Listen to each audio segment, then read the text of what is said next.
We're very pleased that you've joined us today for Wichita's Biz That Is, and our guest today is Brian Powers. Now, Brian has a very interesting story. That's why I asked him to be really our first business, the person that we're going to talk to. Brian is from the Chicago area, and I'm not going to say what businesses he was in the past because we'll go through all of that. But he is currently the chairman of the board of the Wichita Independent Business Association. Welcome today, Brian. Thank you, Tim. Tell me what brought you to Wichita. Let's just start there. Well, I had an opportunity to own a business.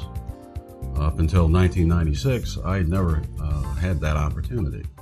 I worked for others, publicly held corporations, private companies, government entities, and I had an option to buy into a company.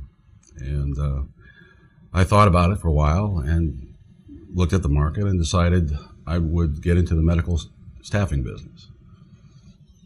But before that, let's let the audience know a little more about your background, because it's an interesting background. It's not, gee, you went to school and specialized in that and majored in it. Well, tell us more about your background and your family, maybe. Well, I'll start when I was 14 when I went to work. I needed to work to help support my family, and I worked from midnight till 7 every morning, 365 days a year for 5 years through high school, throwing newspapers out of my car to help support my family, to put myself through a private college preparatory school. And at 17, I was on my own. At 19, I owned my first business, which was a newspaper shopper business. I learned graphic arts, hands-on, and spent 20 years in the graphic arts industry in the Chicago area.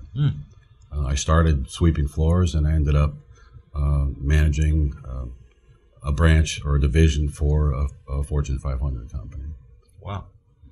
So that's my trade or my vocation. My avocation at the time was law enforcement. And so concurrently, I worked for a suburban Chicago agency, and just what you see police officers do every day. I rose to the rank of commander and retired from 2 positions then to come here. Fascinating. What is the appeal when you had that option? Here's a business you could buy into. Why do you want to do it? And why did you want to do it at the age of 20? What is it about having your own business? Well, there's no one to blame but yourself for failure. And I can think of some others. Well, and I've probably had more business failures than successes. Unfortunately, the successes were better than the failures. But you learn a lot from those failures. I learned a lot.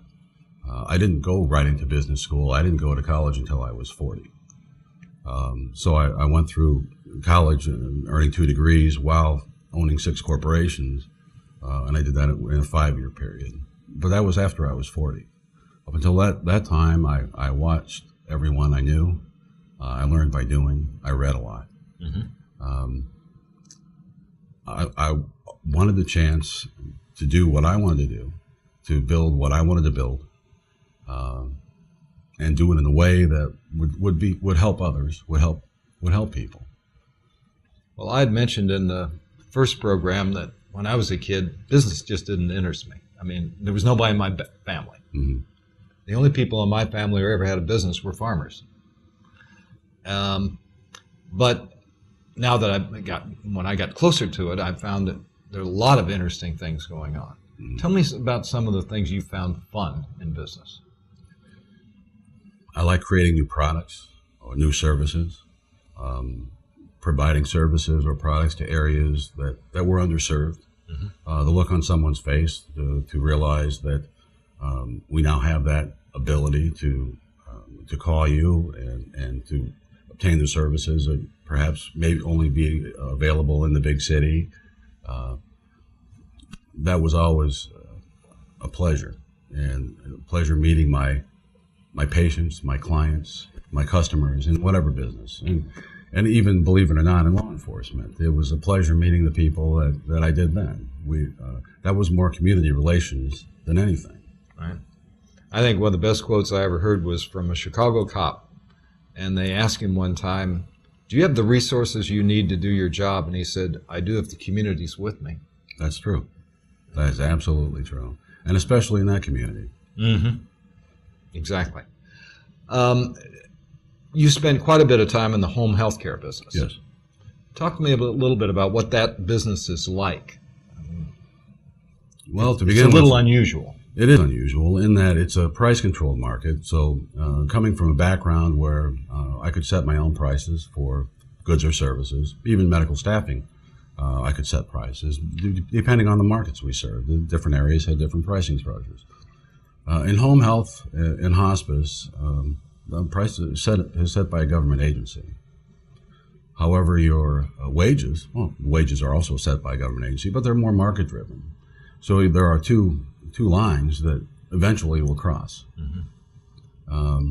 That's a unique aspect of home health and hospice. The regulations are onerous, numerous, and very complex. It takes attorneys, accountants, and good nurse compliance officers, corporate compliance officers, to really understand and implement the rules and regulations. It's a very costly matter. Yeah, I think a lot of people, when they think of healthcare, they think of the direct providers, but because of the systems, the amount of paperwork, a number of people doing all that and the processing, and the machinery and everything involved. It is very time-consuming, very labor-intense, and those activities are not reimbursable. We're in the home health industry. It's a reimbursement system where the business spends its money and applies for reimbursement to the government agency. Okay, we're going to take a break, and we'll be right back with more of Wichita's Biz That Is.